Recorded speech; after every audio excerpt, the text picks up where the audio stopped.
Chairman Duncan and Ranking Member DeGette for allowing me to wave on to this important hearing.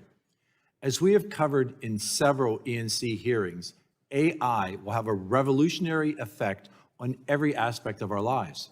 With everything from medical services to energy exploration, AI will add efficiency and precision that will allow Americans to receive faster results and have a more productive and dynamic economy. There should be good news for all Americans, but great news for Pennsylvanians. As Mark Zuckerberg said in an interview in April, access to energy is going to be the largest constraint to AI and data centers. Pennsylvania, with its reliable nuclear and natural gas assets, can provide an excellent future home for this industry. The problem is the Biden administration's rush to green agenda is crippling our ability to generate power. PJM, which is the nation's largest RTO and includes my district in Pennsylvania, released a report last year projecting 40 gigawatts of reliable, dispatchable generation to retire by 2030. PJM labels the majority of these retirements as policy-driven decisions. Nearly all, 94%, of the proposed replacement power for these retirements are renewables, which historically have only a 5% rate of completion. This was PJM's projection before the EPA's recently finalized 111 rule. In a statement issued by PJM in response to that rule, the grid operator expressed its concern that these rules would only make matters worse. Specifically, it cited the growing demand being discussed at this hearing today, saying, and I'm quoting, "We are seeing vastly increased demand as a result of new data center load.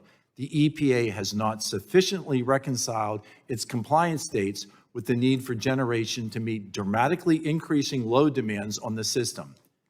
There is a fundamental mismatch between our surging demand for energy, including the growth of AI, and the outcomes being driven by irresponsible environmental regulations. Mr. Clark, you have testified today that price formation in the RTO markets are at a breaking point, your words, due to in large part to subsidies and policies that undermine basic wholesale market principles. What can be done at the federal level to address this? And what actions states like mine should utilize PJM and the utilities be considered to ensure the necessary dispatchable generation is in place to serve not just data centers, but also the energy that so many families in Pennsylvania rely on?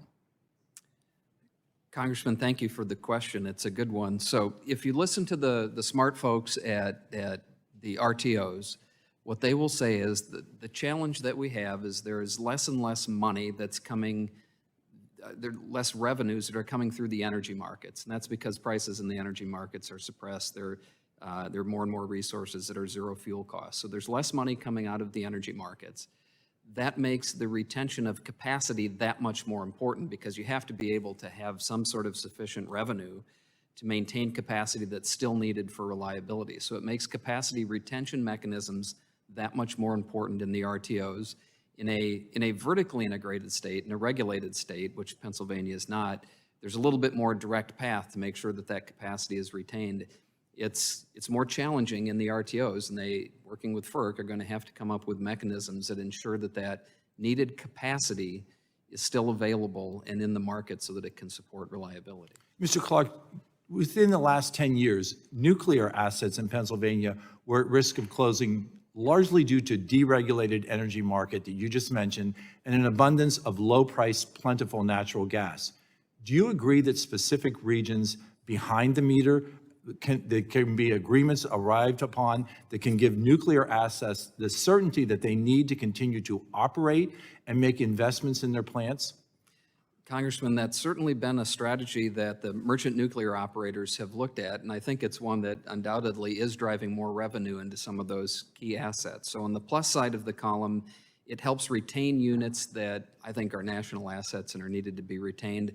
The challenge is that does have an impact, that particular strategy, on the rest of the customers in the system, in that you're taking out hundreds of megawatts of capacity out of the supply stack that serves the rest of the customer base, and that's going to have some sort of impact on those customers that I think should be looked into, and it's probably a regulatory issue that needs to be addressed. Mr. Chairman, I thank you again for allowing me to wave on. My time has expired. I yield back.